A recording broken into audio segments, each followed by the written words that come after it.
The Transatlantic Trade and Investment Partnership is in its second year and has just completed its 8th round of negotiations. Trade and economic ties between the United States and Europe account for roughly 50% of world gross domestic product and nearly a third of global trade. Europe and the United States are, by far, each other's preferred investment partners, employing in total some 15 million workers whose jobs are dependent upon those economic ties. This economic relationship is embedded in a broader strategic and historical relationship in support of democracy, prosperity, and global strength. The impact of such a treaty and such ties is seen here in Pennsylvania, where we export more than $10 billion a year in goods to Europe. And I want to stop immediately and thank Dan Hamilton of SAIS for his extraordinary volumes that come out every year on the transatlantic economy, from which I am stealing these figures, but not without credit. Pennsylvania ranks 4th in the number of jobs supported by European investment, nearly 170,000. And in Pittsburgh, 7 of the top 10 foreign investors are European, accounting for more than 30,000 jobs. Given the robust nature of this relationship of investment and trade, the comprehensive nature of that relationship, one might ask, why do we need such a partnership or such a treaty? People would even be surprised that we don't have one already. We might ask, why would we go through the trouble of forging such a treaty? And are there risks if we fail, if it does not come about? Who could be against such a treaty? Labor, which usually is suspicious of foreign treaties because they drive down labor standards, working conditions, and wages, is unlikely to complain about it in this case, since all of those in the European context are comparable, if not higher, than those in the United States. In fact, there's the opposite concern on the European side, that American labor standards and conditions might drag down the situation for European workers. In other contexts, the United States has been accused of exporting pollution to poorer or more vulnerable countries. That's unlikely to be the case here, as European standards are, again, often higher than our own. There are few intellectual property issues. In other words, there are lots of reasons to think that this should be a slam dunk, to use a sports analogy. There have been bumps in the road. The United States, you might say, exported its economic crisis after 2008. We have begun to recover while the European economies are still lagging.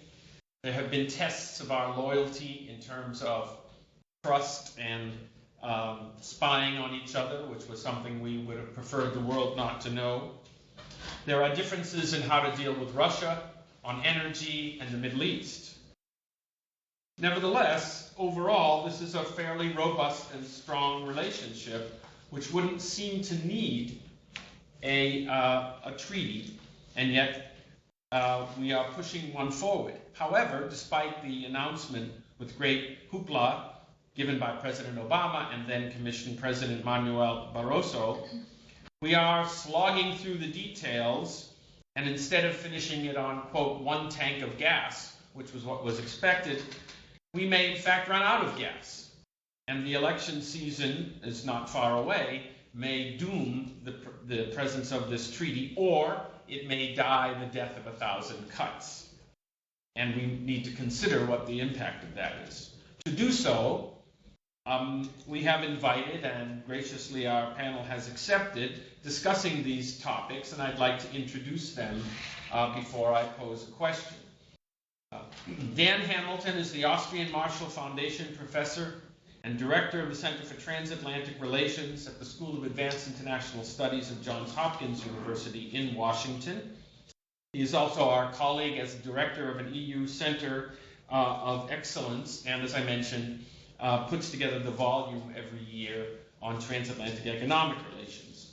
I'm aware that Dan has to leave by 1 o'clock because, and this indicates we've chosen the right person, he's about to go up to testify before Congress on this very treaty. So we will try to be conscious of that. Also joining us from Washington is Ben Beachy, Research Director at Public Citizens Global Trade Watch, where he works on the impact and implications of U.S. free trade policy, especially as they relate to jobs, public regulation, development, and sovereignty. He was previously a staffer at Tufts University Global Development and Environment Institute and works on, among other things, post-food crisis trade policy and especially trade with Latin America. I'm happy to say he's a returning veteran, having joined us for a panel on this topic in 2013. Joining us from Paris is Elvire Fabry, who is at the Jacques Delors Institute and works on issues of trade and has compiled, among other things, articles on the subject in their publication, Notre Europe. Her PhD is from Sciences Po, and she had previously worked at the European Commission's Forward Studies Unit at the Foresight Center Futurables International, at the Robert Schuman Foundation and the Foundation pour l'Innovation Politique. She works on issues of trade and economic ties, especially as they relate to Europe and the world. We always like to have on our panel what I call a pit person. I usually like to have them sitting next to me if we are able. Today we have a pit person, but he isn't sitting next to me. Dr. Evgeny Postnikov got his PhD from GISPIA, a graduate school of public and international affairs, and is now a lecturer in international relations at the University of Glasgow.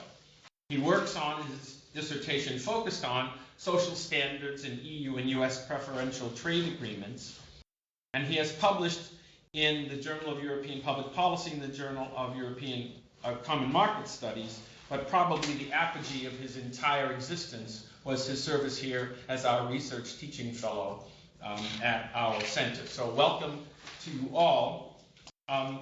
Let me say two things about technology. Your microphones are muted so that we won't hear a lot of background noise. And therefore, if you want to join the conversation and I don't appear to be recognizing you, feel free to raise your hand. It's a kind of low-tech solution to a high-tech issue. And I want to remind you that we are being recorded. We will then post this on our website for accessibility. Dan,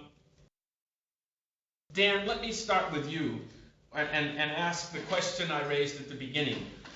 Why do we need such a treaty, given the robustness of the trade, the level of economic ties, and the overall U.S.-European economic relationship? Thanks, Ron. Thanks to you and University of Pittsburgh and to all your colleagues. And I see all the other colleagues here. Pleased to join this. Let me go quickly through some of those points that you mentioned. This is not a new idea. I was in the Clinton administration 20 years ago. This idea was floating around under a different guise called TAFTA, if you remember.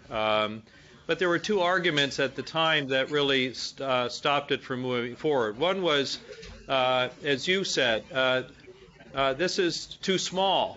Tariffs are low across the Atlantic, average 3 to 4%. Why would we spend all this energy on just reducing that minimum when we could reduce 20% tariffs elsewhere? And shouldn't we focus more time on that? The other argument against it was this is too big. If you get the Europeans and the Americans together, it subverts the multilateral system, and the two big people on the block, cutting a deal, that's not a good thing either. And I think both of those arguments were powerful in their day, but I think each of them have faded. And I think that is why both sides have decided to move ahead. And they faded because of a couple points. First, just on the too small argument, tariffs on average across the Atlantic are low, but the market is really big. So 800 million people, two-thirds of the world's richest countries, even a 3 to 4% reduction would mean more impact for jobs, trade, and investment than 20% reductions in smaller markets. There is a second piece to that, which is the fact that some tariff peaks are around in which there are, in fact, sizable tariffs in certain industries. So that's important to keep in mind. The third piece on that is that the way companies work today is that investment drives the transatlantic relationship, not trade. In fact, investment drives trade, not the other way around. And if a company wants to trade within the company, which is what they do, sending parts and components from one side of the Atlantic to the other, they run into multiple tariff barriers because of the way the company works, and that creates more trade problems because of the tariff. So a number of reasons to do that. The second is the too big argument. And both the U.S. and the EU are committed to multilateral trade negotiations.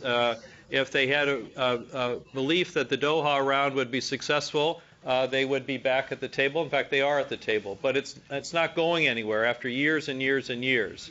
And so this is an effort to try to unstick that process and move ahead in areas to free up commerce across the Atlantic, with the view that it could also free up the multilateral track as well.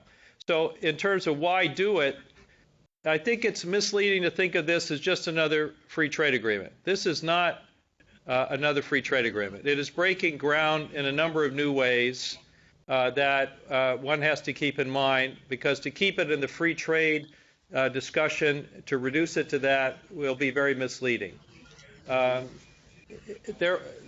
As I said, the tariff reductions are important because of the size of the market and because of the nature of the Transatlantic economy. So that is something still to work on, still important. But investment drives the relationship. So anything that stops investment from flowing across the Atlantic is really quite significant. If you had to boil it down quickly, trade and trade in goods drives the trans-Pacific commercial relationships both the U.S. and the EU have with Asian partners. Not investment. But investment drives the transatlantic relationship. 2/3 of German exports to the United States, for instance, are trade within the company. It's BMW sending engines from its plant in Munich to its plant in Spartanburg, producing then a car that doesn't exist on the world market and exporting them back to the world from the United States, making BMW the #1 U.S. car exporter. BMW, #1 U.S. car exporter, because of this investment trade link. So you want to keep the investment flow going. The third is that usually we talk about trade, we mean trade in goods, and the media reduces everything to that. But services is really important across the Atlantic, less important across the Pacific. And the U.S. and the EU are are the world's two biggest services economies, each other's two biggest markets. It's the economic base, if you will, for our companies. And it's where all the jobs are. Most Europeans, most Americans work in the services economy, and that is highly protected on both sides of the Atlantic. So whatever can be done to move down services barriers would be the most direct thing one could do to push jobs. The last piece would be on the regulatory piece, which is, I think there are a lot of confusion about what they are negotiating and not negotiating. This is not a traditional free trade agreement in which regulatory differences are tossed in the pot of the trade negotiation, and you're going to trade off market access in one area to reduce standards in another area. It is part of the partnership, but it's not part of that negotiating pot. It is about regulatory agencies establishing a way to talk to each other, and then they decide, because of their legal mandate, how they will work together in future. Not lowering standards, not taking away any sovereign right to regulate, but to try to find where the deep integration of the transatlantic economy is now creating costs, both to consumers, companies, and so on, that could be more aligned. So it's not about harmonizing regulations. It's not about Europeans or Americans converting to the other standards. It's about finding ways we can recognize, perhaps in some areas, each side, while different, regulatory process is essentially equivalent. It is about sharing maybe health and safety data so that our inspectors have more access to data and can do a better job at protection. And it's about fundamentally the US and the EU repositioning themselves for the world we're facing, not the world we left behind. And I think this piece has become missing in the TTIP debate. It's less really about opening up the transatlantic market than how the US and the EU are going to together think about the rest of the global economy and whose standards are really going to prevail. It's not European versus American standards. It's the question that each of our standards faces over time a significant erosion unless we together now make sure that whatever we talk about, the standards are at a high level and not each of us now facing low level. That essentially is more what the TTIP is about than the traditional debates about trade. Thank you, Dan. I want to amend, I failed in my introduction to point out that you were in the United States Department of State as Deputy Assistant Secretary of State for European Affairs and other bureaus that dealt with European affairs. And I should have also mentioned your publication, The Geopolitics of TTIP. So if any of you cannot absorb what Dan says, you can read his book, which was published in 2014. I'd like to stay on the global level for just a moment and turn to you, Elvire, on the question of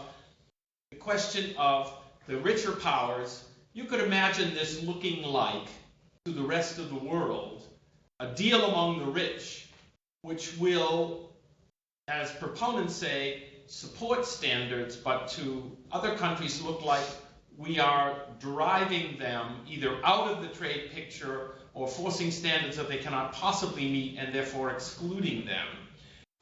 Is that an argument that has any merit? Have you seen this argument raised? Yes, I completely agree with the description that was made by Dan, or what is in the agenda of this negotiation. The very essential and very original element of these negotiations is related to the regulatory convergence. And in fact, I think we have to be aware of the estimates, of the assessments that are made about the impact of the TTIP itself, because the perimeter of the negotiations is not completely defined. We know that for the moment there's a lot of discussion on this perimeter, but the major part of the benefits of the TTIP are related to that regulatory convergence exercise attempt. And in fact, that's one element that is really raising a lot of questions in third countries. We know that it would be a very long process. It could take some years. It's what has been done in Europe in the framework of the single market, and it took more than 10 years really to launch the single market, and still today we still have to work on the servers chapter of the single market. And for third countries, it would be we know that it's a long process, and those benefits would be we would last a long time to grasp them. What would it mean for third countries? At the moment, they're following very closely the negotiations.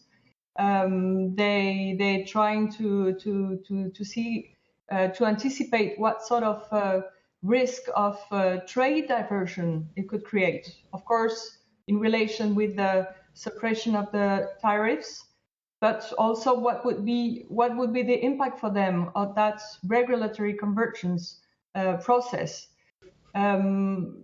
There could be some interesting element for third countries, because we know that, for example, if in certain sectors the US and the EU succeed to promote some mutual standards and norms by mutual recognition, in a way would simplify the access to that transatlantic market for third countries, because they would have only to reach the level of one of the two standards to get to the transatlantic market. But of course, then it could be quite stringent and quite high-level standards. So there's other two solutions for them. It would be to have a sort of double level of standards for the domestic markets and or to get access to that transatlantic market, or to invest quite a lot to promote all the standards to the transatlantic market. What we could fear at the moment is really to try to avoid to result with some regulatory blocks if we anticipate that from the emerging economies, between the emerging economies, there could be some countries, and of course we think about, in the first place, about China, who could try to anticipate and to react by some, let's say, similar bilateral, plurilateral negotiation. What is really interesting in the TTIP negotiation is that for the moment, we are anticipating what is the challenge of the 21st century with that regulatory convergence. It has been said that in the TPP, there will be also some elements of regulatory convergence. It is not easy to expect that with the diversity of the members that have been negotiating that agreement, which is getting to its end, they could end with some really substantial element of regulatory convergence. So we're really anticipating. I mean, with the TTIP, the EU and the US could take some quite substantial advance in that exercise. Evgeny, I'd like to address the issue. I'd like you to address the issue of standards, which Dan mentioned. And my question is, in other trade agreements between, let's say, the United States and countries which are not quite at the level of the United States, what has been the experience in terms of standards? Have we raised the standards of our partner or reduced our own, or has there been a meeting in the middle? Okay, well, I do agree with all the points that were made before by Dan and by Elvire with regard to the standards. Indeed, a lot of what TTIP is about is regulatory convergence and standard setting. And standard setting is a form of power in the global economy. So here we're talking about the United States and the European Union potentially exercising leadership in the global economy by becoming global standard setters.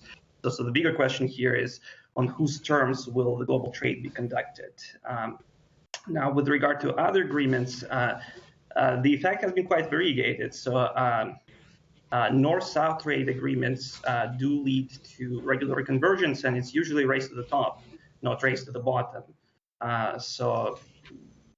Again, there is a potential here to raise standards globally if the European Union and the United States jointly exercise this leadership in global standard setting. So they can have this potential first mover advantage when it comes to leadership in the global economy, which would mean that they could better compete with other rising players in the global economy, such as China, who is approaching this point of becoming a global standard setter. And big Asian giants such as Samsung are watching very closely the outcome of these negotiations, because if it's precisely because of this question, whose terms global trade will be conducted, and if it is not on EU and US terms jointly, then potentially it's on the terms of China and other rising players. There's potential also for merging some regulatory aspects here with NAFTA. So the agreement that the United States already has with Canada and Mexico, and potentially merging some regulatory aspects with other agreements that the EU has and the customs union that it has with Turkey. So we're talking here potentially about regulatory convergence within this large transatlantic area that would include other trade agreements that both the EU and the US has concluded to date. So yes, the question really is about leadership in the global trade and on whose terms global trade will be. And standard setting is important. It's a form of power. And so far, both the EU and the US have been able to raise standards with regard to third countries. So there's a potential there for convergence, further convergence, and perhaps raise to the top on joint EU and US terms.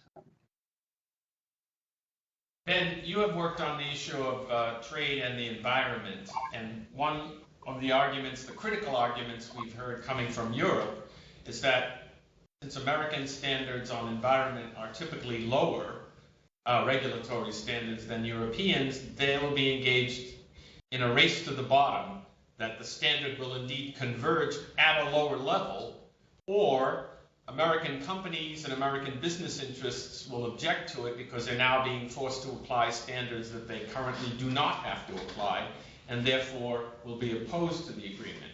Can you comment on how environmental standards might or might not be part of TTIP?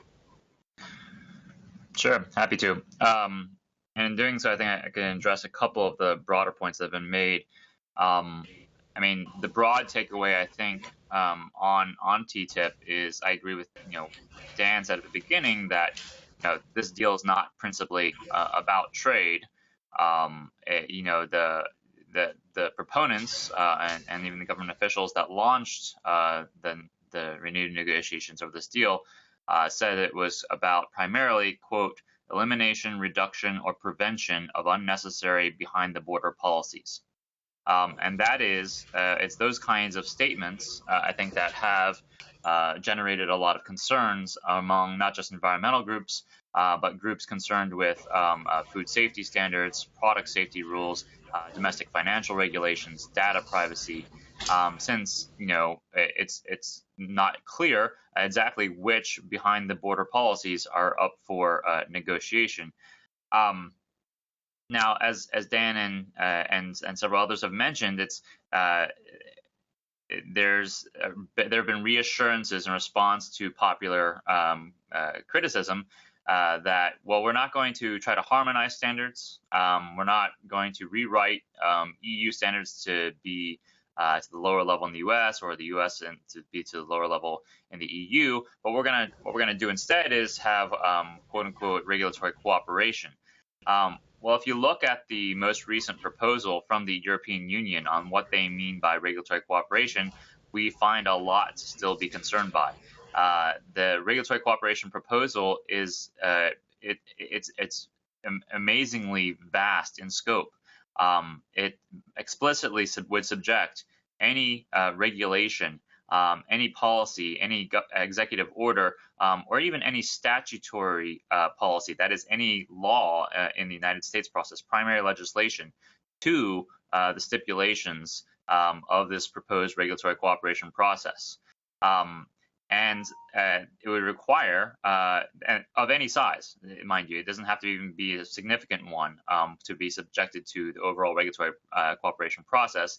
And that process would require vetting from either the other party, that is the EU or the United States, and or private actors such as industry stakeholders. So imagine a scenario in which we have new environmental regulations or new product safety standards or new data privacy rules on either side of the Atlantic.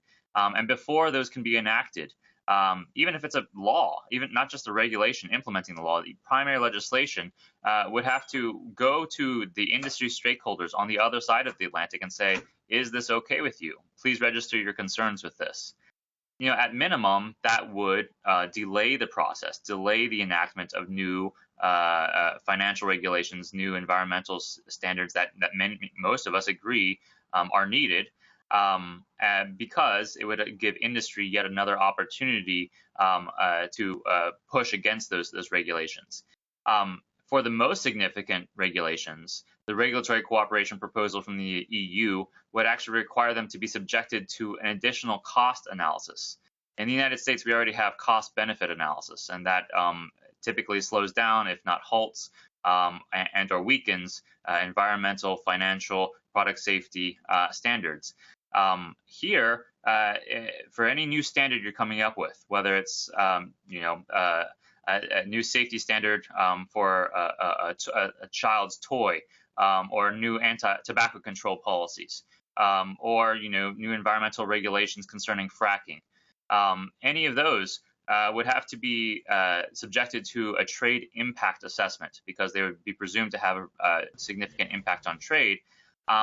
It's hard to imagine that a new regulation on fracking, such as the moratorium that New York just imposed, would do anything but inhibit international trade.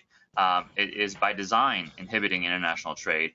So what this would require, in effect, is for those who are trying to advance bold, new environmental, financial, and other public interest policies to report additional costs. That is the cost to trade, to transatlantic trade, of those policies, again, threatening that to chill those policies such that they would not actually be enacted or would at least be delayed. So that's one primary concern.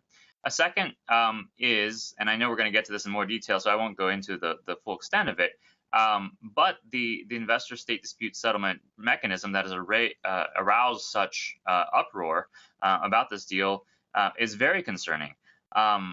As Dan mentioned, investment flows between the United States and the EU are not exactly struggling right now. They are the primary basis of our bilateral economic relationship. They're among the strongest in the world. So again, what is the problem we're trying to solve by including ISDS in this deal? Are we to assert that investors are not adequately protected under the U.S. legal system or under the EU legal systems?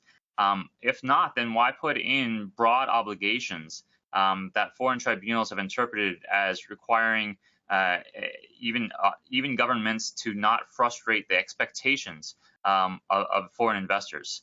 Under such broad obligations, we've seen a surge in investor-state challenges of common sense financial re-regulation, of environmental policies, and of food safety standards, the details of which we have been gone over, but I'm happy to list off the examples. It's really it's hard for me to comprehend, and I think it's hard for many people who have been standing by these policies to comprehend why we would now expose to an unprecedented increase in investor-state liability these public interest policies at a time when investor-state cases are surging. So I would say, in conclusion, if this were really a deal just strictly about trade, just about the elimination of the average 3% tariff across the Atlantic, you would see much less controversy about this deal. Far fewer groups would have anything to say about it. If this deal were just about regulators talking to each other and saying, well, how do you determine seatbelt safety? And then others saying, well, here's how we do it, and just sharing information, you would see much less controversy about this deal and very little opposition, I would be willing to wager, against it. It is because it goes far beyond that, exposing to challenge these behind-the-border policies that, as the proponents have stated, are the very object of the deal. I certainly want to get into the interstate investor-state dispute settlement issue, but first I want to give Elvire a chance to respond on the question of the need for regulatory approval. If Pennsylvania, does this mean if Pennsylvania were under this, were to adopt rules restricting fracking or changing it, they would need the approval of our trade partners in Europe? And if that's the case, won't you find opponents in Congress suggesting that we are, to put it bluntly, surrendering our sovereignty to Brussels? Elvire? Yes, exactly. It's on that issue that I wanted just to add something. On the European proposal for Council on Regulatory Convergence, cooperation, better say, I think the idea of the Council is it's really to deal with new legislation. So it's really for, and in particular for the sectors that have been developed, like nanotechnologies, for example. The idea of that council is really to keep to protect the sovereignty on each side, to decide on what legislation they want to what new legislation they want to promote. So the idea of the Council is really to try to promote a sort of early process of information exchange with a lot of transparency, trying to facilitate the adoption of common norms. But it shouldn't be conceived as a constraining institution. So both sides, the European side and the US side, they would really keep their sovereignty for the legislative process. It may, as it was mentioned, it may induce some additional efforts to have some comparative elements like the cost-benefit analysis in order to have some good benchmark to try to have a more hybridization of the system. But if the European side or the US side wants to pass a new legislation on fracking or other issues, they will be free to adopt them. It's more conceived as an early process. And concerning all the current standards and norms that are existing, in some sectors, like for example in chemistry, it has already been analyzed that the two systems are so different that little could be done in terms of regulatory convergence. So it's not a sort of big bang of regulatory convergence. In some fields, things we already conceive that the differences are too high, so we won't be able to have any mutual recognition exercise. Yeah. Dan, you described a situation which was what you might call Model A. That is, each side has their regulations and they exchange information and talk about them, but they're not forced to adopt each other's. Ben described a situation which seemed a lot like we are obliged to at least respect each other's, which is a much different process. If your model is accurate, one might again ask, why are we going through this? We could just send each other packages of regulations. What's the point of a treaty? If Ben is correct, it sounds like there's going to be a lot of cost and obstacles to further policies that the public might want to enact. Well, I think Ben brought up a couple of good points, and I think it's legitimate to talk about some of these concerns. Let me go back to what I had said before. So this is not about regulatory harmonization. Certainly not about backward legislation. Can you imagine the U.S. Congress and all the European member parliaments and the European Parliament reversing legislation to align to the same legislative norm on some topic? I mean, it won't happen. I mean, it just won't happen. So it's not the goal, and it won't ever happen in any known universe. So what Elvire just said, but what about areas in which innovation is happening? It's not that we have a disagreement across the Atlantic on what standard is right. We don't know what standard is right in nanobiotechnology. You have legislatures on both sides of the Atlantic probably going to get into a process in that.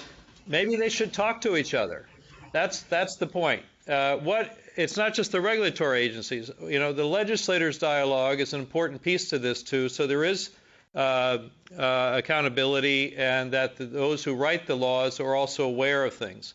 Sometimes one side of the Atlantic writes a law and the other side writes, on the same topic a law. They didn't talk to each other and they run into each other. That's the kind of thing. It's kind of common sense types of procedures that don't exist today. Another is, in fact, the data exchange. There will be areas in which it's not about harmonizing regulations. It's simply, could we have access to each other's safety data? And a concrete example is how you think about standards on cars. And what the negotiators are finding is, we evaluate, a windshield wiper differently. So we're not trying to have the same windshield wiper. We're trying to say, what about impact assessment of that car, smashing into a barrier? What's the data that one side has on that versus another side? There are many of them the same cars. So it simply makes the job easier for the testers and makes standards, clearer. It's more data-driven. The third is just bureaucratics. Because of this deep integration, the deepest commercial interaction we have with each other, our inspectors, when we're inspecting things coming into our countries, we spend most of our time inspecting each other, right? Each other's goods and services and stuff, not actually, and don't have many resources to inspect things coming from other parts of the world. If you just saw a recent study on the seafood industry in the United States, where 85% of the seafood coming to the United States, mainly from Asia, is not inspected. That's because we're spending all our time inspecting stuff from Europe. And, the Congress is not going to improve new bureaucracy in the United States. So it's maybe a Washington-centered view, but the bureaucrats here, where do they spend their time? And shouldn't we have some simplified ways to deal with the Europeans on high standards so that we can spend their time looking at other things? And the last piece I'd say on this is this is not a treaty in the sense that one would think about it. There will be some document. I would suggest a phase 1 type of document that will be probably most about tariffs and a few other things. But then there is what the negotiators say is the living agreement. Anybody doing a research paper out there, that's my proposal. Go research the living agreement and what it means. Because what it means is that regulatory agencies, on their own time, not because of trade negotiators' schedule, will agree across the Atlantic on what their new procedures will be, and they will append to some document over time their own ways of working together. That is not a trade document. It is going to be something else. That's why I say it's about repositioning ourselves, a new process of working together, not about one piece of paper. There will be some paper that you have to get ratified. That's the traditional process. That's fine. And there's nothing, back to your original question, that would ever subvert the right to regulate or sovereignty because, again, can you imagine the U.S. Congress ever agreeing to that? Not going to happen.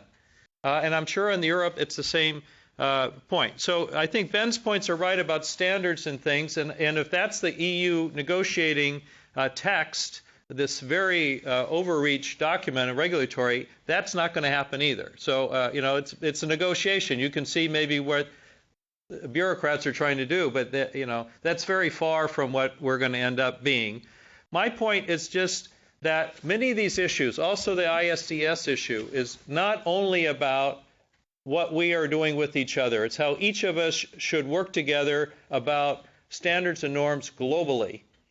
And so on toys, someone mentioned toys. The example I use is some years ago, it wasn't a U.S. or European debate about toys. It was that we were each faced with high lead content in Barbie dolls and other toys coming from China. Each of us went to China separately and said, we want the toys, you got to get rid of the lead. But we each had a different standard, and the Chinese ignored each of us. And only when we went together and said, we want the toys, we're not isolating China, but you've got to pay attention to some of these health things, we each agree it should be at a certain level. Now we have a trilateral US, EU, China Consumer Safety Commission. That's not perfect, but you're not hearing about toys anymore. It's only because we together now went to do that. Each of us alone no longer had the leverage. That's the point. If you want to maintain high standards, which I believe we should, you have to work together more than we have in the past.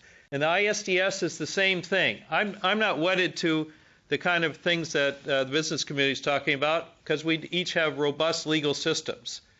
But if we cannot show as two high standard democracies that we can agree on procedures on this area, how are we possibly going to get anything with China or other countries? That's more the piece. So how that finally boils out is less relevant to me than the fact, keep this third dimension in mind always when you talk about TTIP.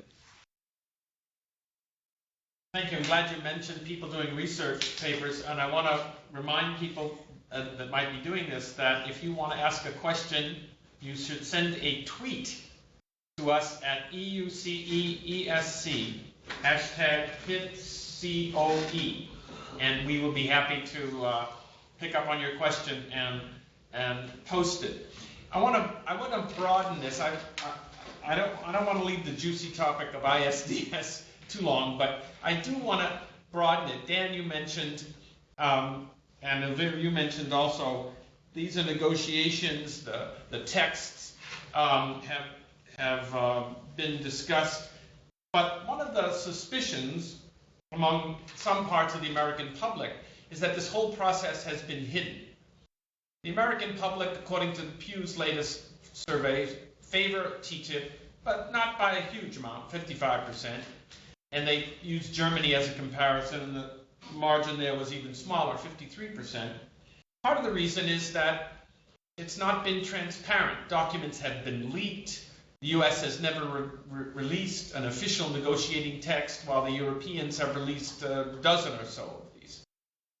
If this is in the public interest and in our interest, why aren't we seeing more public display of what we are negotiating?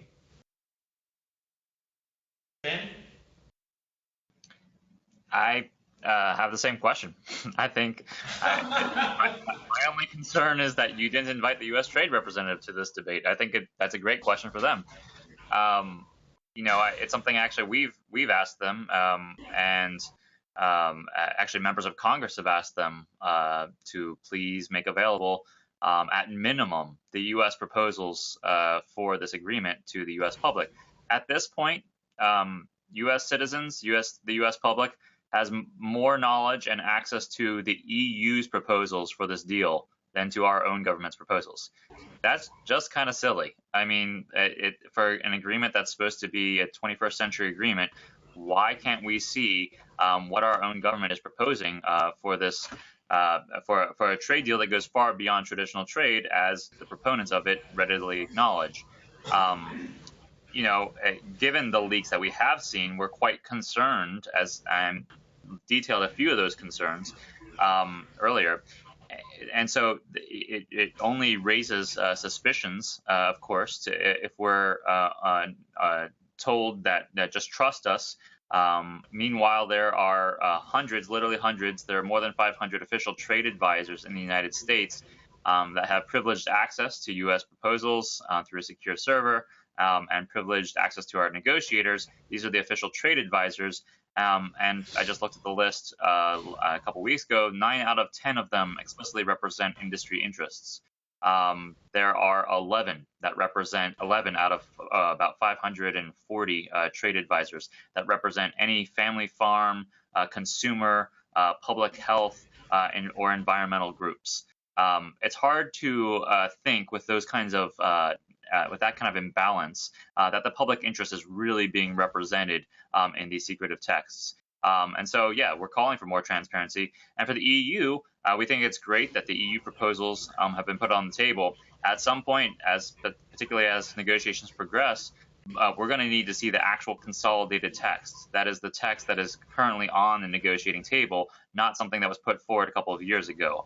And I know that's not for the EU unilaterally to decide. So I would say to any EU negotiators in the room, please put pressure on your U.S. counterparts to release the consolidated negotiating text. Because without, in these deals, commas matter.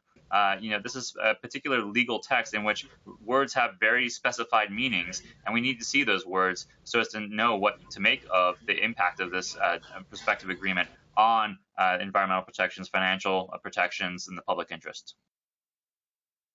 Evgeny, is this process different than other trade agreements that the U.S. has negotiated? Were other preferential trade agreements and FTAs open for public comment? And is this business as usual?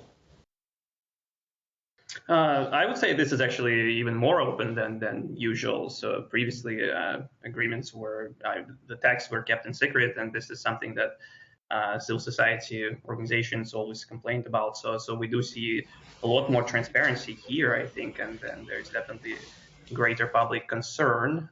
So this is quite different from what we've seen before with other bilateral trade agreements, both on the EU side and on the US side.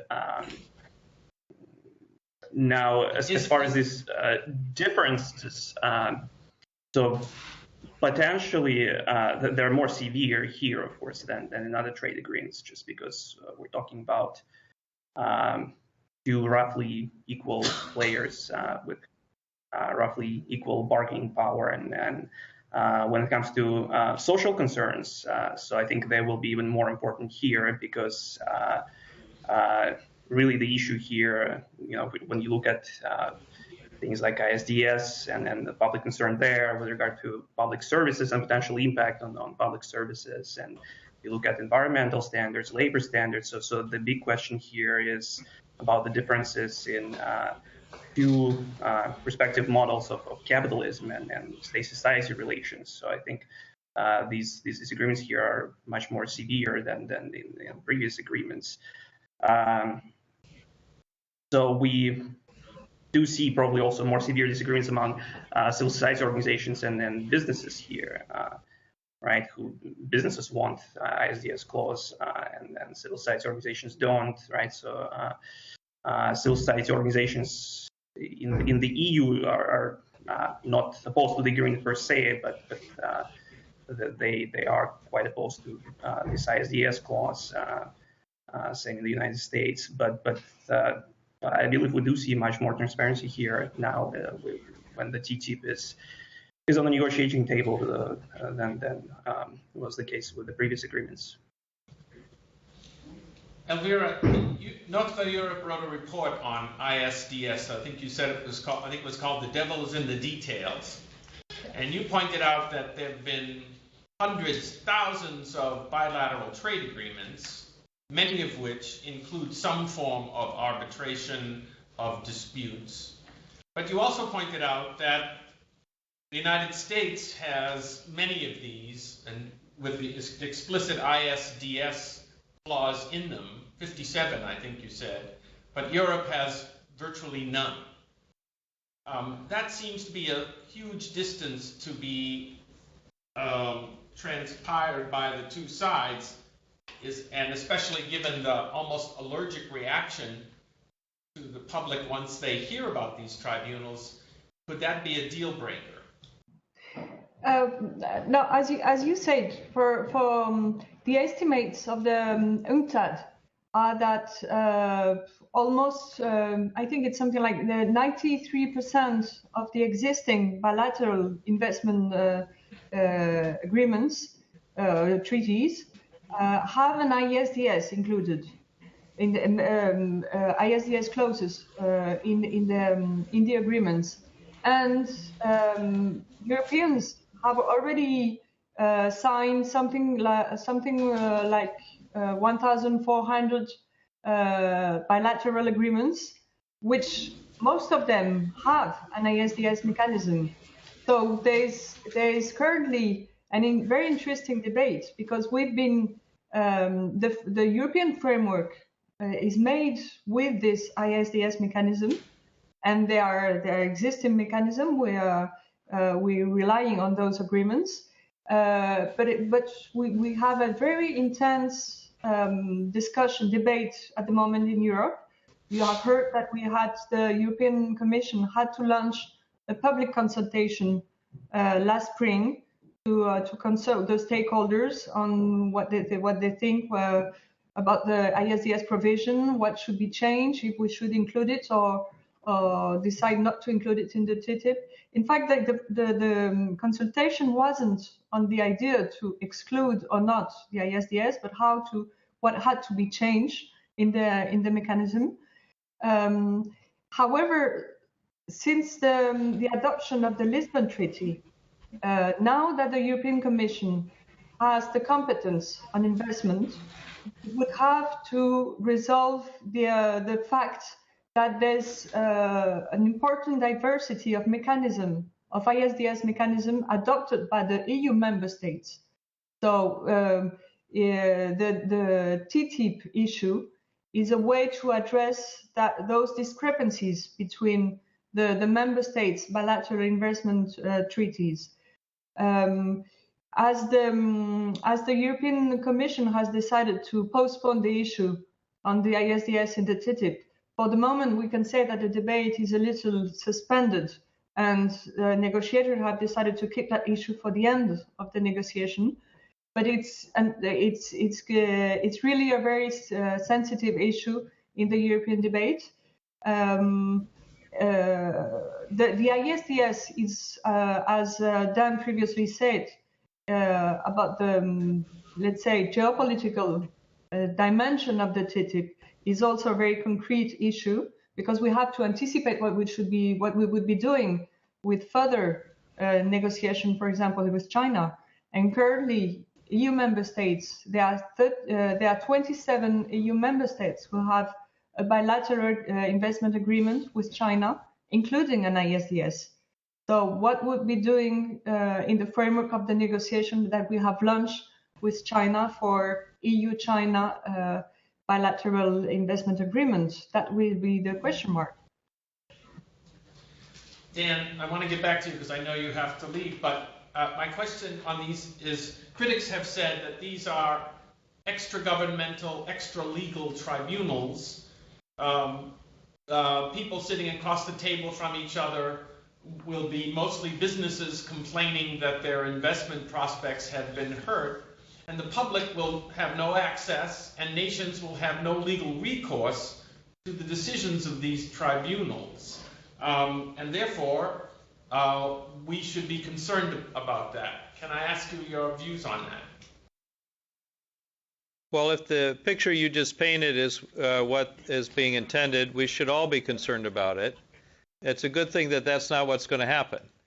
So, I mean, if the two leading democratic entities in the world cannot figure out a 21st century standard that respects the rule of law, transparency, democracy, you know, all of those things, we're not going to get it right with anybody else.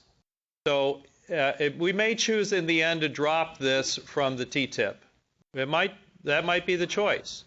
But that is going to make it difficult when we try to insist on the rights of our companies and so on, and non-discriminatory treatment in many other countries around the world. That's the main point. So if we can do it, it'll have to respect all those things that everyone's concerned about. Absolutely.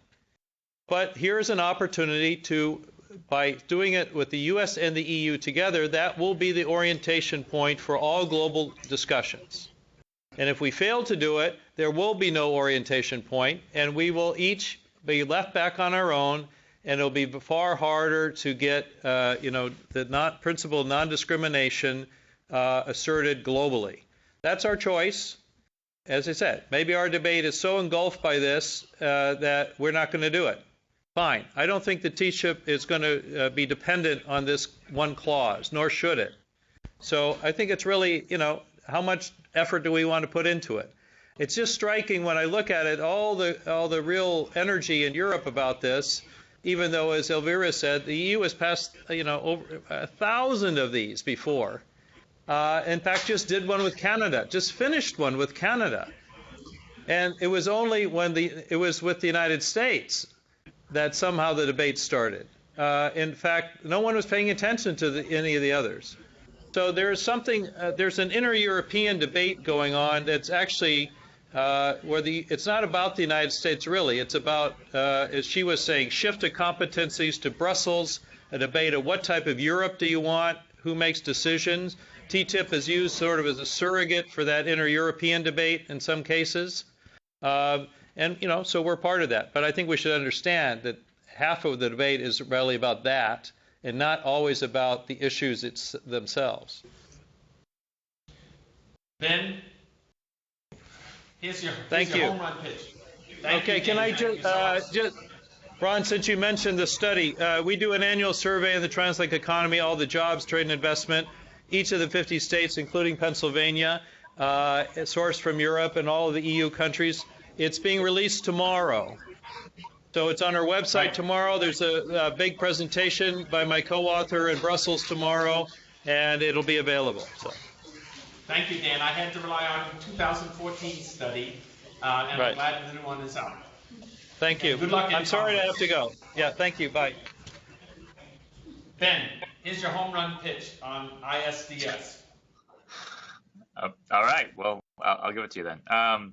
I mean, so there's the standard concerns with ISDS that have been there since the beginning, since the first deals were enacted in the 1960s, which is that do we really need a mechanism that completely bypasses domestic courts, particularly in the US-EU context? If that was a reasonable argument, and I'm not saying even it was, if that was a reasonable argument with regard to other countries and other times, at this point in between the United States and the EU, are we really saying that our domestic court systems are not reliable or competent enough to handle claims by foreign investors?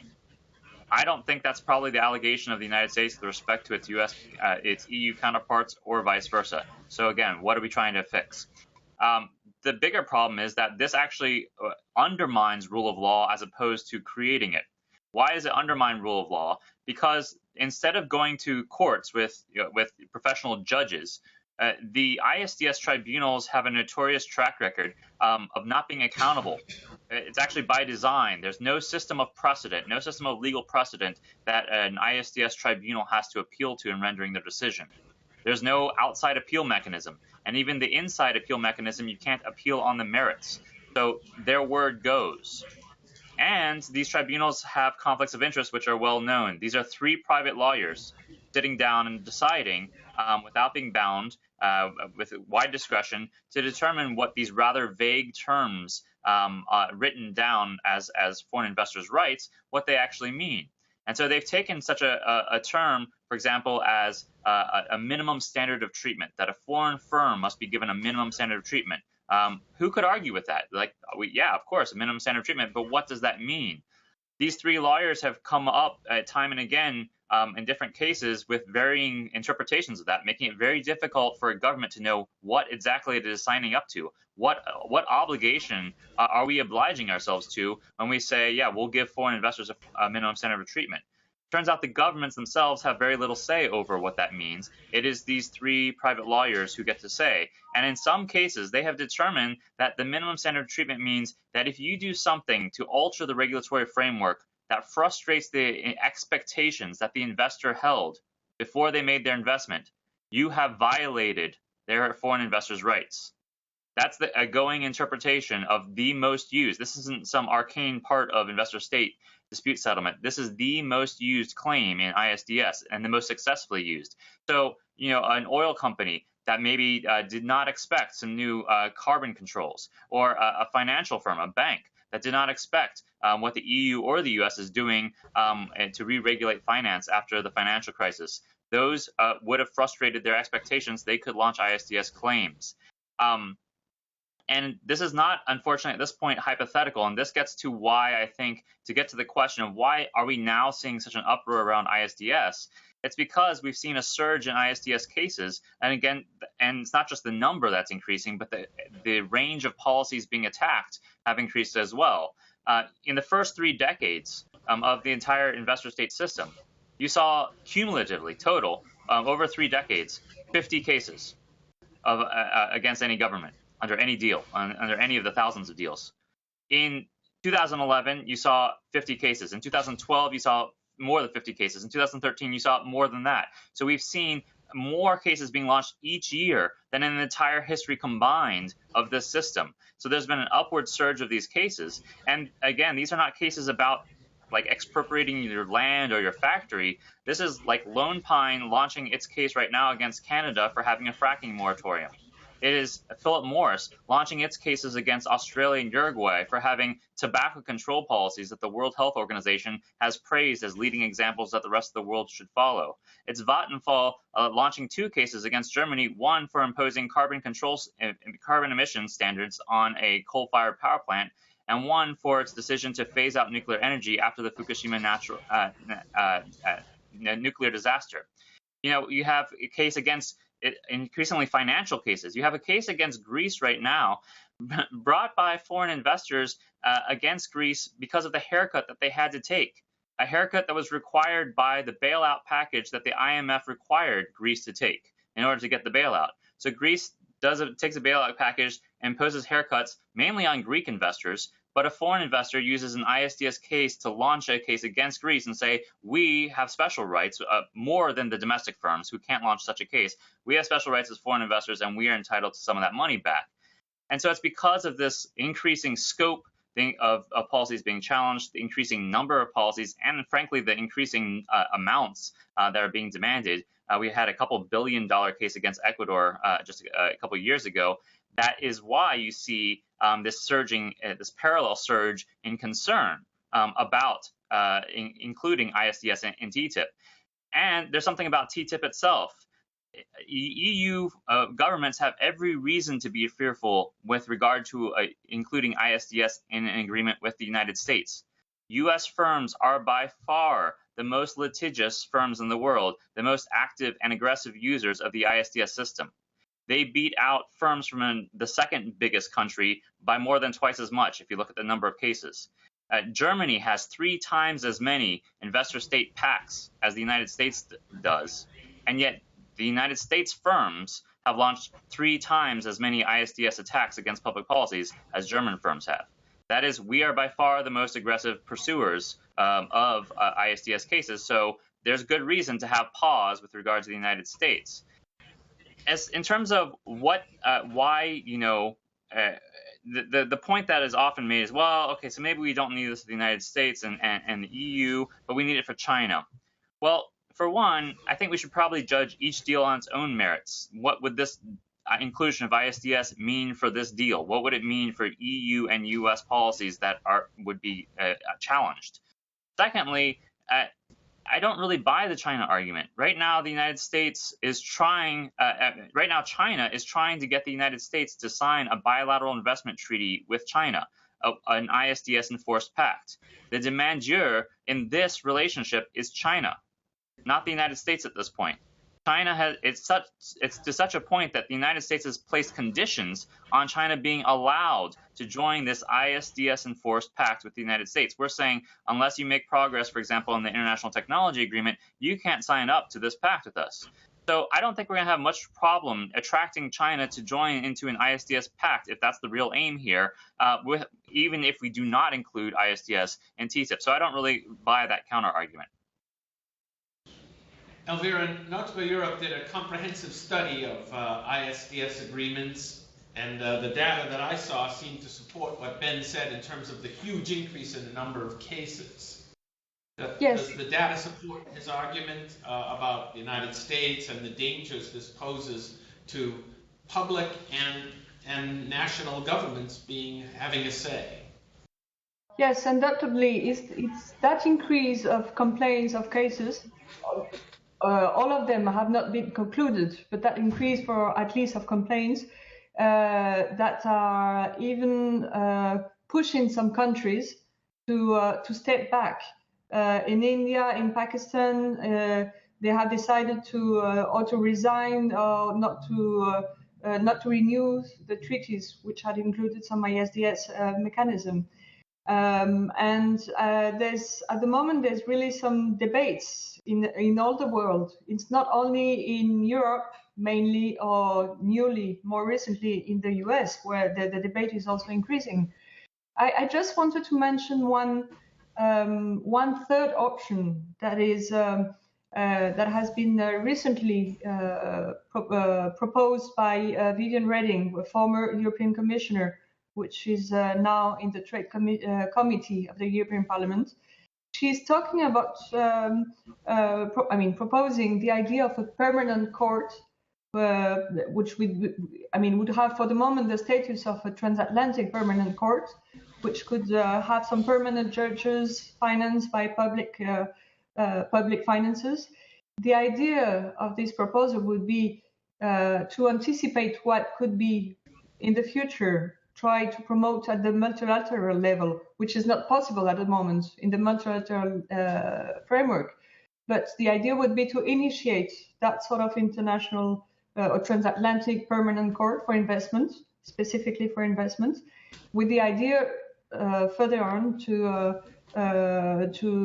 attract other countries to support that permanent court. I think it's going to be a proposal that will provoke some debates in Europe, as recently Sigmar Gabriel, the German minister, has had already given some signs of interest in that idea, and also in Paris from the External Trade Commissioner Matthias Felk.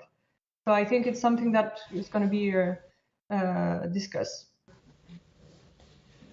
It's interesting to note that, as you all probably know, the Commission opened up its proposals on this and other aspects for public consultation, and on this particular part were flooded by a volume of comments, almost all of which were negative with regard to this, as compared to previous responses on previous issues. I want to turn to my colleagues at FIU and University of Illinois to see if there are any questions there while we still have our panelists, or most of them, left. Question. One moment, please. Okay.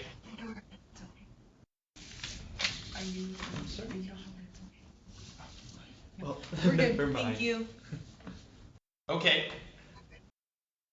Evgeny, let me turn to you on this question about ISDS. Has it operated, functioned as proponents suggested or critics worry in previous U.S. free trade agreements? For example, is there an ISDS mechanism in NAFTA, and has it simply been a mechanism, an extra-legal mechanism by which companies retrieve anticipated losses?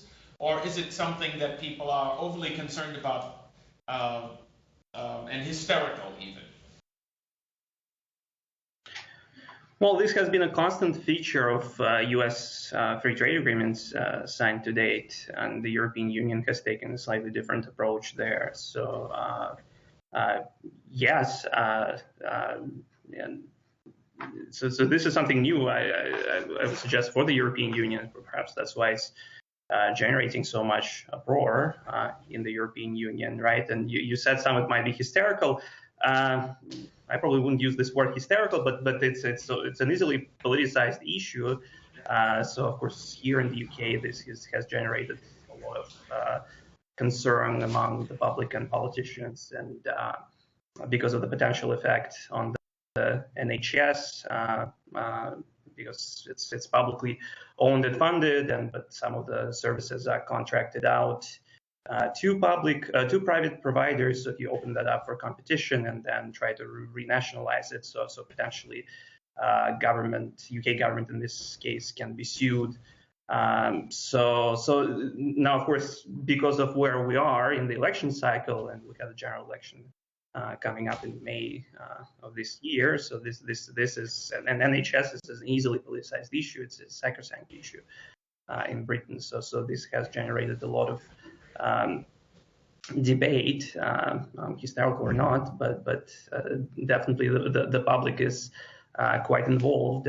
And I would say any agreement would probably have to specifically include some kind of mechanism where some of these public services, like NHS in the UK, are explicitly excluded from the ISDS mechanism.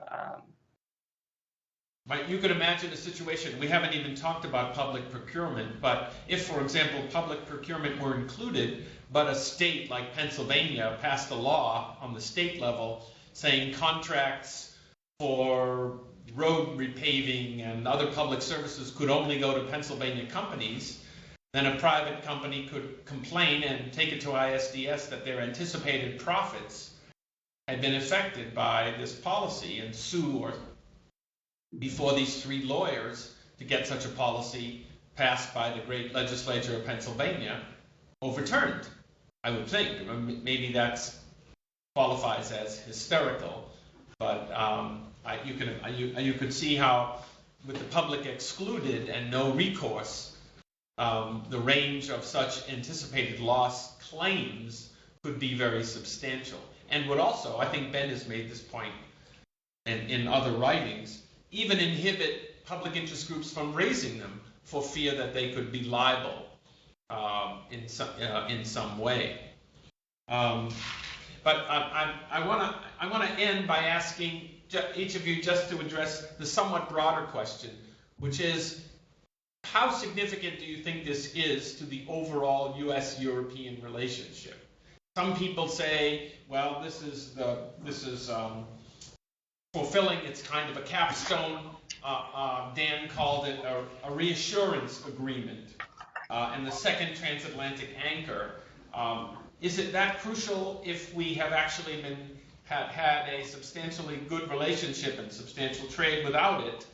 And isn't this part of wrapping it into national security where it doesn't belong? Evgeny, I'm going to give you a chance to go first. Yeah, sure. Well, I think it is crucial. I would like to go back to the point that I made previously, that this deal is about global trade and on whose terms it is conducted. Is it the EU and the US jointly exercising their leadership here and setting global standards and exercising power, or is it going to be on somebody else's terms? So if the agreement fails, I think it would have potentially really huge consequences, right, for just the whole conduct of global trade, because of its potential impact on these regulatory issues, primarily just across the globe and not just the transatlantic area, right? I mean, a lot of it, of course, is about boosting intra-industry trade between the EU and the US that is already high. And I think Elvire made this point earlier about potential fears of trade diversion, right? But it's potentially about something that could be potentially beneficial for all, because it's not just about the intra-industry trade between the EU and the US, but also inter-industry trade between the EU and the US and countries in the global south, developing countries, which could get an additional boost as a result of the TTIP, because of those countries and their firms participating in what is now global supply chains. So I would say failure to conclude this agreement is going to have very huge consequences, not just for the EU and the US and their leadership, but also for the developing world.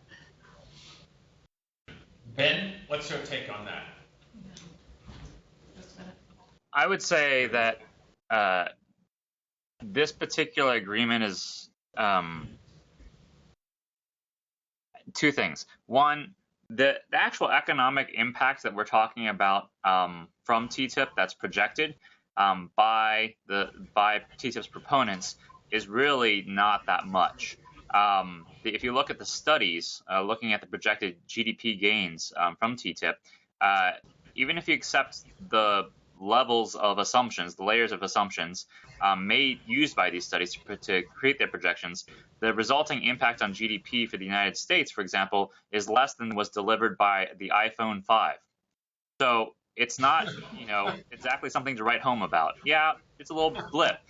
I would actually argue that blip is overstated because, for example, they assumed in those studies 0 economic or social costs from what they proposed as a pretty expansive rollback of behind-the-border policies, including many of the healthcare protections, many of the environmental policies, financial protections that have critics of the TTIP up in arms. So even if you do all those things, which I don't think is going to happen, and if they did happen, would have pretty dramatic effects on the public interest. Even if you did all those things, you're getting just a tiny little blip in GDP. So I would say the risks of failure economically, not that bad. As Dan opened with, our investments between the United States and the EU are quite strong. Our trade is quite strong. But the second thing I would say is, if that's really your objective, is to to make sure that regulators talk to each other more, to have freer flowing trade between the two regions, you would want to design a very different agreement than the one that's currently on the table. You would not want to put in controversial protections for foreign firms that not only undermine the public interest, but that threaten to tank the entire deal. As Dan mentioned, maybe in the end, ISDS will have to be dropped. It would seem from the current outcry that proponents of TTIP should hope for that. You would not want to put in regulatory cooperation proposals such as that which the EU has just put out, that would subject literally every regulation and law to a process by which it would have to be vetted by outside parties and subjected to a trade impact analysis. You would not want that in there if your main objective was simply to facilitate trade and investment. And you would not want to put in the kinds of provisions that reach far beyond the border into even what you just mentioned, government procurement. The EU has specifically asked that state-level procurement be subject to this deal. They specifically named cities, in fact, cities in Montana and Texas that they would like to whose procurement market they would like to have access to in a leaked document as part of TTIP. You would not want to put those provisions in if you were simply interested in facilitating trade and in making this a non-controversial agreement that moves forward.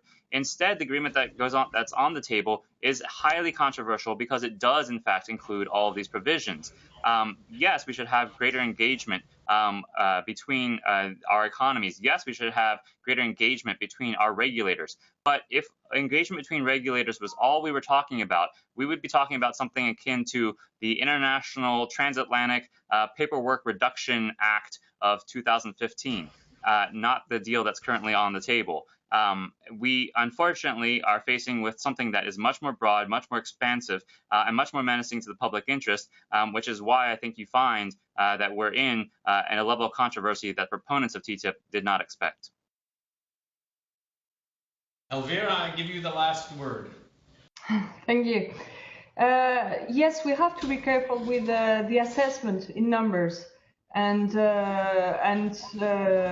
there are different estimates, and it's very difficult to assess what will be the short-term benefits, the mid-term benefits, the long-term benefits. On the other side, I would say that we have negotiators at the beginning had the tendency to, they had a mandate on each side. So at the beginning, everything was on the table. And additionally, stakeholders have the tendency to add new things into the basket, saying, okay, then we should, for example, trade unions are advocating to higher labor standards to upper level for the transatlantic standards, and maybe we had the tendency at the beginning to build a Christmas tree with a lot of expectations. And so now that after 18 months of negotiation, we have entered into the more realistic phase and hard phase with some hard discussion on public procurement, where for the moment we had no meaningful steps. We have done, negotiators didn't do any meaningful steps on. We don't know yet if we'll have a chapter on financial services, on energy. We may get some disappointments in the next rounds and at the end of this agreement, keeping in mind that it will probably be a living agreement concerning all the regulatory aspects. But I may disagree a little with Dan on the idea that regulators, if with no TTIP, if the agreement was to the negotiation was to fail, that regulators could do as well the job to try to bridge the differences. To see where there could be some mutual recognition between European and US norms. The tendency of regulators has been always to work on their side. And I think if we want to go further, to explore further that field, it has to be supported by a political will and the political framework, which would be given by a TTIP agreement. And succeeding in having only one norm had took sometimes 10 years, sometimes many years, up to 10 years, just for one single issue concerning there has been an attempt, for example, for safety lights for leisure boats, and it took 10 years to get to one single norm. So it's a very long process, and I think the process that would be launched by the TTIP would really give a strong dynamic to the overall process. So the cost, and additionally, the cost of a non-TTIP would be heavy, not that much for the economic issues, like Dan said, but heavy in the perspective of having the potential to be international norm setters in the future. It would be perceived, at least I would say, on the European side, as quite a strong failure. Well, I have heard, I can't speak for Dan, but I've asked him this question in other contexts, and he always says, you should remember that negotiations never fail. They never fail. They may erode, they may disappear, but treaty negotiations never completely fail. But I have a feeling also that we'll have an opportunity to continue this conversation perhaps next year when TTIP is still under discussion. In the meantime, let me thank my panelists, Elvire Fabry, Ben Beachy, and Evgeny Postnikov. Thank you so much for your thoughts and preparing. I thank my colleagues at FIU, Miami, and the University of Illinois for joining us, and my colleagues here at Pitt. And we'll see you again at the next conversation on Europe.